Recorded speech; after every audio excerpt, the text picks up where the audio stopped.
installment of our Innovate seminar series. I am Elon Price. I am the student representative to the board of the National Society of Black Physicists.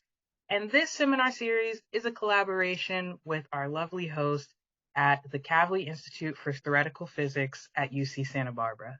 So today I am honored to introduce our speaker. And before I get started, I just want to say that we have student council member Alan Pierre-Louis that will be taking over and hosting and conducting the Q&A moderation. So at any point, if you have questions for our speaker today, you can put them in the chat, you can put them in the Q&A function, and then they will be answered during our Q&A session. So I just want to start by introducing our speaker, Hilary Utaegbulam, and he is a physics graduate student at the University of Rochester. He uses machine learning models to study neutrino physics, and he's a member of the Deep Underground Neutrino Experiment, or DUNE, as you may already know. And Hilary is stationed at Fermilab National Accelerator Laboratory, where he works on site as a graduate physics researcher. Prior to joining the University of Rochester, Hilary earned his bachelor's degree in physics with a minor in mathematics from the University of Houston. So without further ado, I'd like to invite our speaker, Hilary. And Hilary, whenever you're ready, the floor is yours. First I'd like to say thank you for the warm introduction. My name is Hilary. Today I'm going to be talking a bit about neutrinos, neutrino physics, and the neutrino experiment that I work on, the Deep Underground Neutrino Experiment, and my work on DUNE. Before I begin, I will say that when I start the presentation, I'm going to turn my camera off, but I'll be back. I promise I'll be back. And I'd also like to say that a few of you may already know I am a person who stutters, and so presentations like this are not easy for me, but I will power through, and I'll talk more about this at the end of the presentation. So okay, I'm gonna begin now.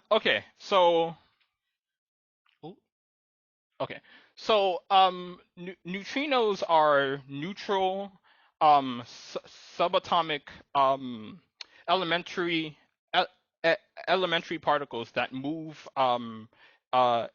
very close to the speed of light. There are three main types of neutrinos called flavors or flavor states. There's the electron neutrino, the muon neutrino, and the tau neutrino. They're named after the charged lepton that their charge current interactions give rise to. So at the bottom left-hand corner of your screen, you see what's called a Feynman diagram. What this is showing is a muon neutrino that comes in to interact with either a proton or a neutron, and gives rise to an outgoing muon. We know it's a muon because we're able to see the charge track that the muon leaves behind. And because we were able to tag it as a muon, we know that it must have been a muon neutrino that interacted. So neutrinos interact via what's called the weak force and gravity. These are two of the four fundamental forces of the universe. In addition to the flavor states, there are also what are called neutrino mass states. There's mass state 1, mass state 2, and mass state 3. We tend to write them as nu1, nu2, and nu3, where the Greek letter nu looks like a V, but it's not. At the bottom right-hand corner, you see a matrix called the PMNS matrix. This is a matrix that describes how strongly the mass states attach to the flavor states and vice versa.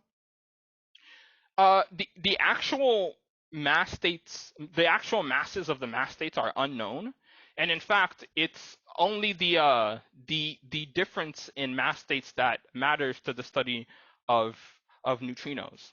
So in the top right hand corner, this illustration is showing a couple different things. The first thing is showing is that there are two possibilities for the for the mass orderings. There is what's called normal ordering and what's called in inverted ordering. In normal ordering, mass state 1 is the least massive, with mass state 3 being the most massive, and mass state 2 being in between the two, but closer to mass state 1. In inverted ordering, mass state 3 is the least massive, mass state 2 is the most massive, and mass state 1 is in between, but closer to mass state 2. The other thing that this illustration is showing is that we can view mass states as a linear combination of flavor states. So you can see that mass state 1 can be viewed as a linear combination of all three flavor states. It has a lot of electron neutrino flavor state. It has and not much of the muon and tau flavor states. And mass state 3 has almost no electron neutrino flavor state, but has roughly equal numbers or equal percentages of muon neutrino and tau neutrino flavor states. So we can view the mass states as a linear combination of the flavor states. That's what this illustration is showing, and it is also what this equation is showing. We can do what's called a change of basis, or just change our point of view to describe the flavor states as a linear combination of mass states. So what this tells us is we know that mass states and flavor states are not the same thing. And in fact, it's because they're not the same thing that neutrinos do what are called oscillation. You might have heard that neutrinos oscillate as they propagate. It is because the mass states do not equal the flavor states. And to see that, this equation down here is showing the time propagation of a certain flavor state. These energy values that are attached to this time term, they correspond to the mass states. So E sub j, this j corresponds to mass state 1, 2, or 3. What this means is that each of the mass states moves slightly differently through space compared to the other mass states. And because we know the flavor states are a linear combination of these mass states, these flavor states must also oscillate between each other as the neutrino moves through space. So this is what causes, in a nutshell, what causes neutrino oscillations. The other thing I want to talk about on this slide is that there are antineutrinos. So there are antiparticles. There are particles and antiparticles. The main difference between the two is that a number of quantum properties flip when we go from a particle to an antiparticle. For example, if we have a muon with a negative charge, when we look at an anti-muon, it has a positive charge. Neutrinos themselves are uncharged, and so charge will not flip, but there are other quantum properties that I won't get into that do flip. So oscillation probability. It is possible to calculate the probability of a neutrino born in one flavor state being detected as a different flavor state. And the probability is given by this equation here. This is showing the probability of a muon neutrino being detected, or not, let me not say being detected, oscillating to an electron neutrino. This probability equation has a lot of terms, and they're all important, but the one that I want to talk about right now is this delta CP term. This is called the CP violating phase, or it's the CP violation term. What this tells us is that there is potentially freedom in the system for neutrinos to oscillate in a different manner compared to antineutrinos. That is, there might be a difference in the probabilities of neutrino oscillation versus anti-neutrino oscillation. This is important because it tells us more about what's called charge parity violation in the field of physics, and DUNE hopes to probe this CP violation when it starts to run. So the neutrino beam that DUNE uses is created by, or DUNE will use. DUNE hasn't started yet. It is will be created by accelerating protons at a graphite target. The interaction between these protons and the graphite target will give rise to particles called mesons, namely pions and kaons. Uh, these pions and kaons then go on to decay into muons and muon neutrinos, or anti-muons and anti-muon neutrinos, and down the line, or I have that reversed, sorry. They go on to decay into anti-muons and neutrinos, or muons and anti-neutrinos. But down the line, there is an absorber and the planes of rock that exist to absorb or get rid of anything that is not a neutrino, because we want our beam to be as pure as possible. In this step, in this target Hall step, we are able to select for the type of, we use large magnets to select for the type of neutrino beam that we want. So a charged particle in an electromagnetic field, or specifically a charged particle in a magnetic field, will curve. It'll change its direction of motion, and the direction at which it curves is dependent on the charge of the charged particle. So if it's a positively charged or negatively charged. So if the the pions and kaons are positively charged, they will decay into anti-muons and neutrinos, and if they're negatively charged, they will decay into muons and anti-neutrinos. So it's in this step that we're able to pick which type of beam we want, either anti-neutrinos or either an anti-neutrino beam or a neutrino beam. So as I said, I work on the Deep Underground Neutrino Experiment. It's a long baseline experiment, meaning the neutrinos travel a long distance compared to a short baseline experiment. There is a near detector near the beginning of the beam to characterize the neutrino interactions at the start of the beam, and there is a much farther far detector and much farther underground that exists to characterize the oscillated neutrino interactions. Both the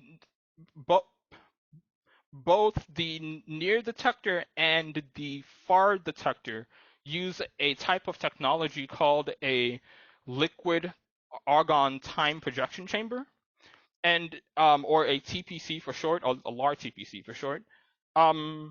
This GIF shows basically how it works. The neutrinos in green come in and interact with the protons or neutrons in a liquid argon nucleus, and this gives rise to other charged particles, or this gives rise to charged particles. In this GIF, it gives rise to a proton and a muon. This proton and this muon go on to ionize, what's called ionize, or knock out electrons from the orbitals of other liquid argon atoms. And because there's an electric field in this bath of liquid argon, the electrons drift towards the positive side because electrons are negatively charged. And then we're able to read out the charge using either wire planes or pixel readouts. And so that's in a nutshell how a liquid argon TPC works. There is also light that's involved. There are photons that are involved here. When the charged particles, the muon or the proton, ionize other liquid argon atoms, they become excited. They go into what's called an excited state. Um, Things in the universe do not like to be excited. They like to be at what's called a ground state. And so once these liquid argon atoms are excited, they de-excite by releasing what are called the de-excitation photons. And so we are able to read out these de-excitation photons. It does not show that in this GIF, but we are able to read those out. And those are important as well. So the FAR detector. The FAR detector is made up of 4 10 kiloton time projection chambers, liquid argon time projection chambers. There are 3 of them that are planned in detail, and one that is still in the pre-planning stage. In fact, last week they finished clearing the caverns for these modules. So the DUNE is moving ahead. What will happen is if we don't have a 4th module or a 4th TPC, the results that DUNE hopes to see will just take longer for us to get. And so we're hoping that we're able to get that fourth module, since time is sort of important. This red thing you see here is called proto-DUNE. So DUNE will be the first experiments ever to use liquid argon in such a vast scale. And whenever you do something for the first time, it is important to test or prototype. And so that's exactly what these are. These are prototype detectors for the FAR detector. They're at CERN in Geneva, Switzerland, and yeah, they exist to there's 2 of them. They exist to prototype the FAR detector. This is me in front of one of them. I'm not sure which one. I think they might be they're not exactly identical, but they look identical from the outside. And a thing that a really cool thing that the FAR detector is configured to do is it will be able to read, or not read, it will be able to detect neutrinos that come from supernovas. So when stars go supernova, meaning when stars explode, they lose most of their energy in the form of neutrinos. And in fact, it is the neutrinos that will reach planet Earth before anything else, even before the light. And this is because even though light photons move faster than neutrinos, they will get stuck behind the clouds of gas and dust that will exist because of the explosion from the star, whereas the neutrinos will just phase right through and keep going. And so DUNE's FAR detector is configured to detect these neutrinos, and we're hoping that the study of these supernova neutrinos will help us better understand the steps that go into a core collapse of a star, which is the reason why stars explode. The core collapses in on itself, and then it bounces back. And it could even help us understand the steps that form a black hole, because a black hole is almost formed the same way, except the core does not bounce back. And so this is a pretty picture of a supernova I found. So the Near Detector. The Near Detector is made up of multiple instruments. The one that I'm going to talk about is what I call the actual Near Detector, because it is the part that's filled with liquid argon, which is this part, which is also this. So because we use liquid argon TPCs at the FAR detector, we want to use the same thing at the Near Detector. Ideally, we'd want to use just one big bath of liquid argon, but the near detector is so close to the start of the beam that there will be lots of events that occur at the same time, a lot more events than that occur at the far detector, and there will also be cosmic events, events that don't come from the or rather cosmic tracks that don't come from the beam itself. And so we need a way to separate these out, the events that occur at the same time. We need a way to say this track belongs to this event. So what's been done is the near detector is built using this modular design. This is the inside of this thing, which is one of the modules you see up here. They're just modules of liquid argon TPC. And so in this way, we're able to stitch together the events later on using software, so that it's not we don't have to deal with the almost impossible task of separating events that occur at the same time in one big bath. So just like just just like the just like the far detector had a um, prototype, the near detector also has a prototype. It actually has a lot of them. This is just one of them. It's called the two by two prototype. It's called the 2x2 because the modules that I just showed, these things are arranged in a 2x2 fashion. Each module has 2 TPCs, so altogether there are 8 TPCs. We installed it underground here at Fermilab last fall, and we're hoping to see data soon. It sits in between planes of an older detector that are used to tag events that aren't contained in the 2x2.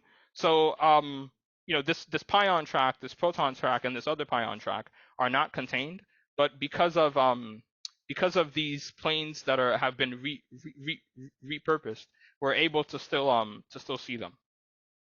So we hope to understand the capability. We hope that deploying the 2x2 helps us understand the capabilities of the near detector.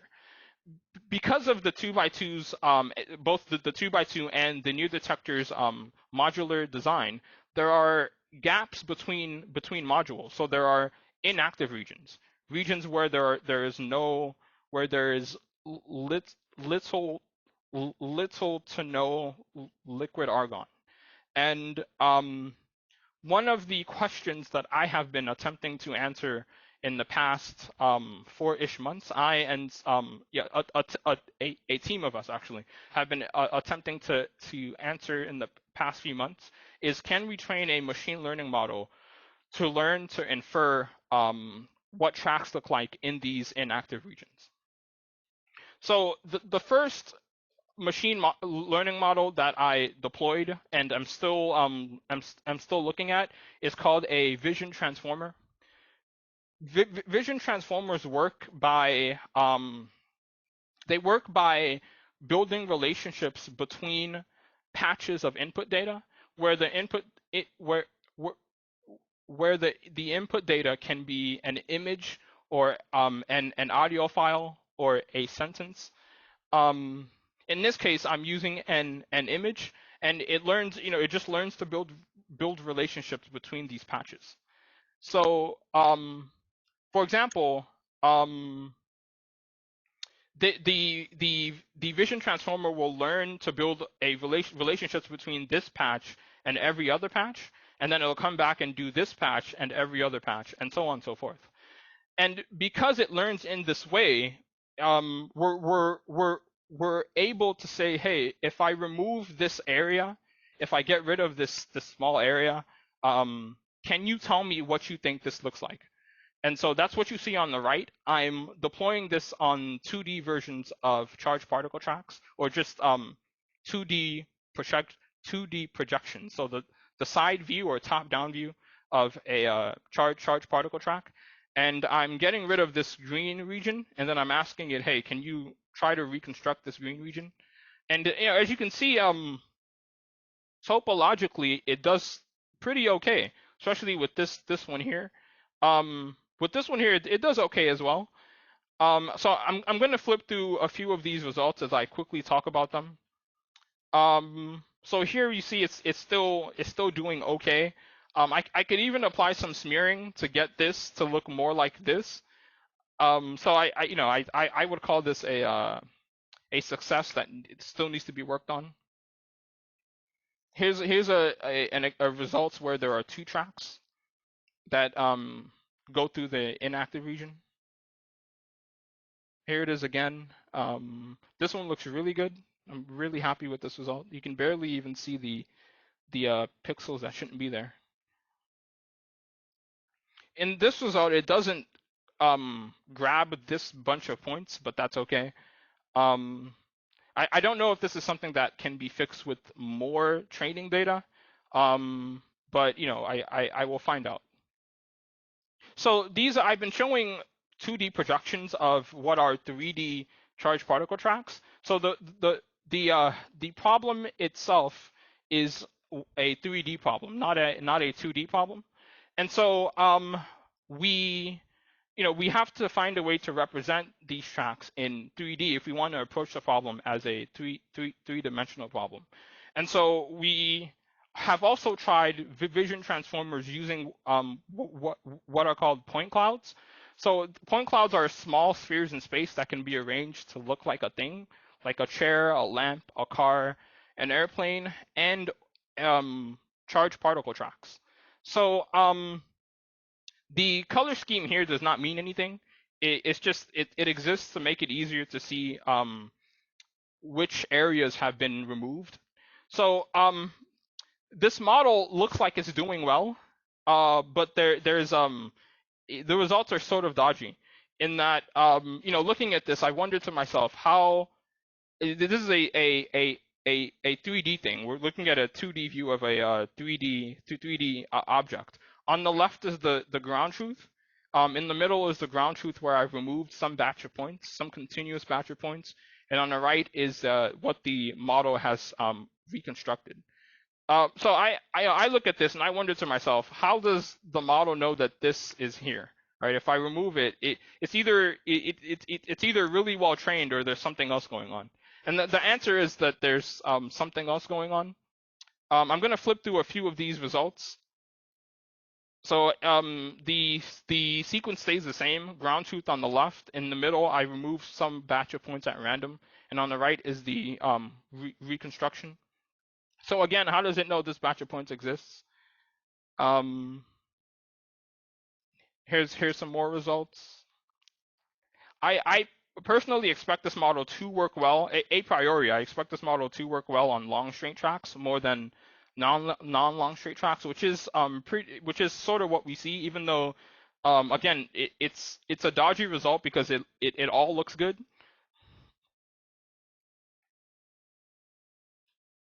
And here it is again. How is it that this model knows that this is here? So the answer lies in how the model is creating patches. The model creates patches by downsampling the full point cloud. It picks centers to act as the centers of patches, and then it uses the original point cloud and the centers to form patches by picking some n number of points close enough to each center point, such that patches can overlap. But what happens is when it goes to remove points, it doesn't remove the it doesn't remove the center points. So it attempts to use a loss function, a machine learning based upsampling, in order to reconstruct a point cloud that looks close enough to the original point cloud.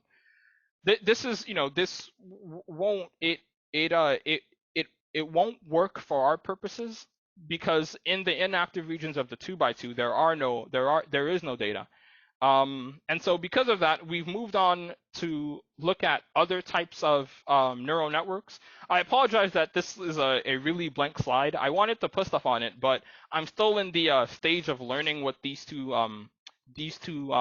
networks do. But the idea is that we can use recurrent neural networks are good at predicting data that have a time dimension, and graph neural networks may be okay at predicting data that doesn't have a time dimension, but has some symmetry in topology.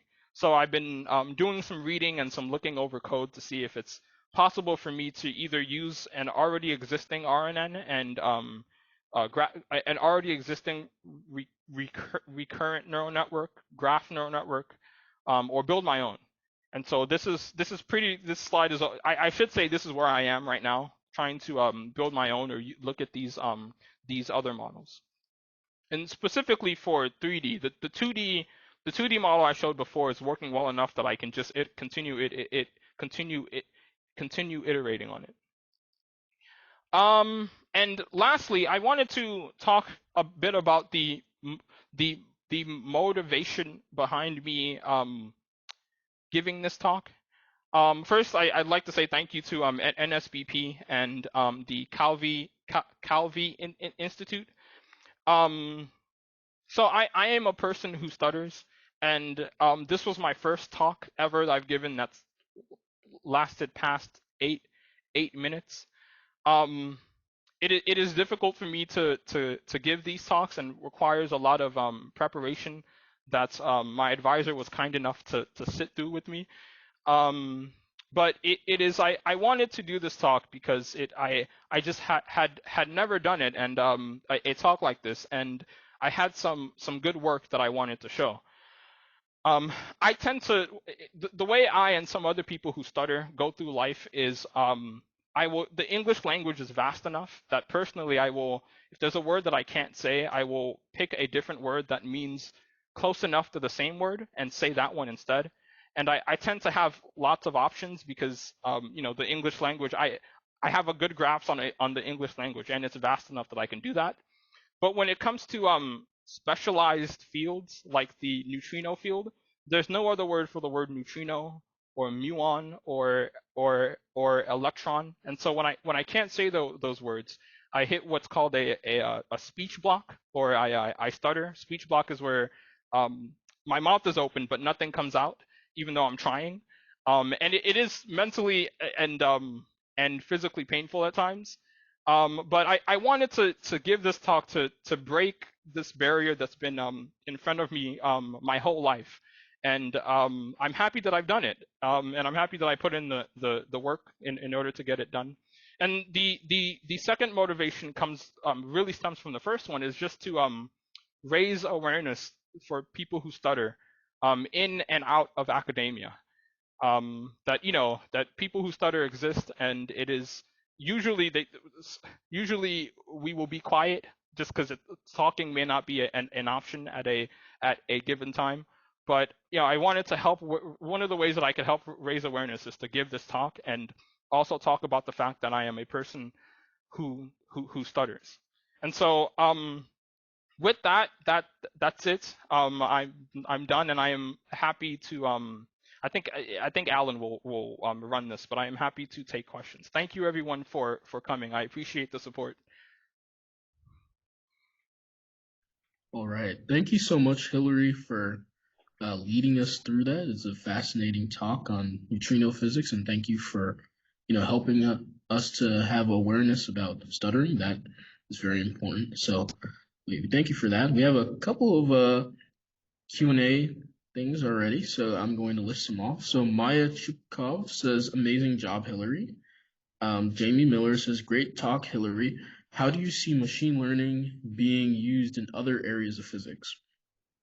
Oh, that is an interesting question. I think there's really it really I'm not sure how to answer it, in the sense that I'm not even sure how it can be used, because there's lots of different ways you can use machine learning in any area of not just physics, but in any area of science and non-science.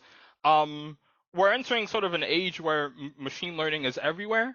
And so I think really the answer to that question is there doesn't exist an area where it sort of can't be used, as long as you have some type of training data. And right now it works in the sense that there's some pattern in the training data that the machine learning will see that human beings can't see. But I can't even say that that will stay true for the future. We could get to a future where there's models that don't even need a pattern and will see stuff that we can't see. And so I think the answer to that is there doesn't exist a place where it can't be used currently. Thanks for that answer, Hilary. So Mel Sabella says, this was great. Thank you for the presentation. We're doing a watch party at Chicago State. Really enjoyed. Oh, wow. Cool. I didn't know that. That's cool. And Kiro Ubadike says, thank you, Hilary, for this talk. What do you say to scientists hesitant to use AI? Oh, I know there's like the ongoing debate of whether AI should be used or not. I think, and AI, machine learning is the umbrella term, I believe. Or maybe I have it flipped. No, that's correct. Machine learning is the umbrella term and AI is underneath it. But the reason why people are hesitant to use machine learning and AI is it is difficult to describe what's actually happening. And even with my own transformers, even with the ones I've built in PyTorch and TensorFlow, I can't really. If you ask me to describe to you the math or whatever's going on behind there would get to a point where I just can't. And so what I would say to them is I think we should still, in order to learn more about what they're actually doing and be able to describe it well, the only way to get there is if we do use them. And by using them we learn more about what's happening. But I do see where they're coming from in that how do we know it's doing actually what we want it to do if we really can't describe what's happening? So there's an ongoing debate there, but the machine learning side is winning because that's how technology works. All right, thank you. And then we have David Utaegbulam says, amazing job, Hilary. Proud of you. How do particles like neutrinos move through solids? Why don't they bounce back? Okay. So it seems like they should, right? Things that are solid will, if I try to put my hand through my other hand, it'll stop.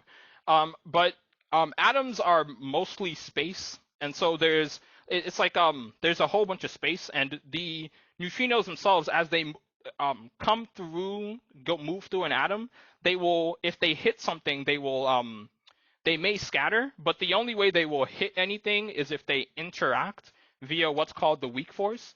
There are four fundamental forces of the universe. There's a strong force, the weak force, the electromagnetic force, and gravity. And neutrinos only interact using the last two. And so if there's no stimulus from the weak force, meaning it gets close enough to interact, or from gravity, meaning it gets close enough, but gravity works on longer distances. It just won't interact. It will just keep going. And so that's why they don't do what my hand's about to do, bounce back. Thanks for that. So we have David Haas says, wonderful job. Thanks for spreading awareness regarding non-normative speech and about people who stutter. And an anonymous attendee asks, what advice would you give to other scientists who may be struggling with speech? I think the advice I would give is I am 25 years old, and this is the first time I've given a talk that's longer than 8 minutes. And so I can't really I don't want to speak from a place of I've been there, done that, because I haven't. This is my first time. But I would say that if you can get past it's really hard because speaking is a thing that human beings do. It's how we socialize and whatnot. Um, if you can find, say, a group of people at, say, a conference or at your school who know that you stutter and can sort of help you out, people you trust, I think that's what's worked best for me. That I don't have to. There's still some anxiety, but not as much as if I'm meeting someone who doesn't know I stutter for the first time. If I have people around me who know that I stutter, I can do that with them, and they will sort of like play defense for me and be like, oh, Hilary is a person who stutters, or they will do things that makes it easier for me to speak with them and with people who don't know I stutter. And so that is one thing. And then the other thing is I think as best you can, if you have advisors who you want to open up to about stuff like this, as best you can, there are things that people who are, say, your advisors can do to accommodations that can be given to help you navigate academia. And so I think as best you can, if you, I don't want to speak for all advisors because not all advisors are good advisors, but if you have one that you trust, I think telling your advisor that you stutter and that presentations or talking in front of the class is hard, and that maybe you'd like to practice with them. I think that helped me a lot, specifically with this talk. Like I said, my advisor and I were on this for a long time, and I'm happy that he did that. So that's something I would say. I think don't hide the way I hid for my early 20s and teens. I think push as much as you can, and you will be glad that you did later on, as I am now. Great. Okay. So Donna Stokes says, thanks, Hilary. So proud of you and the work that you have done. Go Cougs. And then I'm going to combine Cassandra Little's question and Lon King Yuan, and then I'll get to Ryan Lopez. So Cassandra Little says, thank you for the great talk. Can physics modeling be used along with machine learning to reconstruct the missing paths? And then Lon King Yuan says, good job, Hilary. I wonder in slides 14, what is the physical origin of the second track masked? Okay, I'll answer the first one first. I think so. Currently, I know they're being used not together. So in DUNE, there is a machine learning reconstruction group that I work with, and then there's a what is the word? A normative physics reconstruction group that uses the methods that people have used in the past. And what we're trying to do currently is we're taking two different paths to see if we get to the same thing. And if we don't, we will try to understand why. But I do think they can be used together eventually. Maybe not now, but that is a thing that's happening in DUNE. That there are two different paths. There's a ML reconstruction group and a non-ML reconstruction group, and they're going together to see if they can get to the same type of reconstruction. Could you remind me the second question? Right. The second question is in slides 14. What is the physical origin of the second track masked? The second track this? Oh, that's a good question. I don't know what that is. I don't know. That maybe there are people in the Zoom call who could probably answer that better than I could. But I really don't know what the question more clearly is what particle causes this. I don't know is my answer. I don't know. Okay, no problem. And there's one question from Ryan Lopez. Great job, Hilary. Do you think your work with DUNE will lead to any discoveries that could expand or refine the standard model?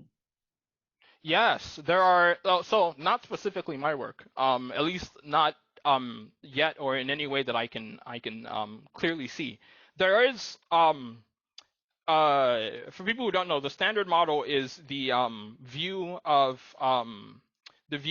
particles that we have now, and there is searches going on in DUNE beyond the standard model, and with respect to the near detector. So the answer broadly is yes. That we hope that we will see beyond standard model physics. Am I working on that? No, not currently, but there are people who are. There are smart people who are working on that.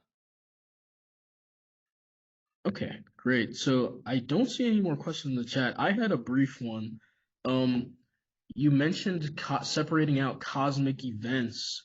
Do you know of any cosmic ray trackers or any scintillators and PMTs that are used to try to help this veto system, like separate cosmic tracks from other tracks that you're trying to study? Yes. Specifically so I didn't talk about this much, but in the near detector, because the near detector, it's underground, but it's not far enough underground where cosmic tracks are not a problem. There's still a problem. This second instrument exists to tag the muons, mostly muons, that will come from the muon neutrino interactions that occur here. And so the idea is if we see a muon track here that did not go in this direction and come from a track that can't be identified with an interaction that happened here, we ignore that muon track because we know that it didn't come from our beam. It came from elsewhere.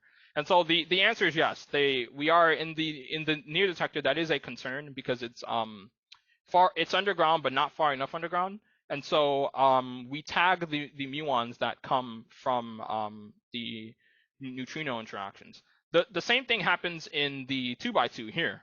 We tag the using these planes. These aren't scintillator. They might be scintillator. I don't remember what type these are made out of, but they do the same thing essentially. They tag the particle the ones that create long straight tracks. We tag them using this and know that okay, that came from this from an interaction in the 2x2. Okay, yeah. Thank you so much for that answer. That clears things up for me. Wow. So this was a really great talk, Hilary. Thank you so much for giving it to us and blessing us with all of your knowledge. And thank you for your advocacy as well. We're happy that you were able to give this talk at NSBP, and we're proud that NSBP is your first venue for such a lengthy talk. So it was really excellent too. So thank you so much for that. Thank you. Yeah, no problem. So I would like to thank the Kavli Institute for Theoretical Physics at UC Santa Barbara. And if there's no input from anybody at NSBP or KITP, I would close this session. Thank you for coming. And Lisa, is there anything that you'd like to say? I just wanted to add my thank you to Hilary and NSBP for such a wonderful event today. Okay, no problem. Thank you for hosting us. And thanks everybody for attending. We will see you at the next Innovate seminar talk, and have a great day.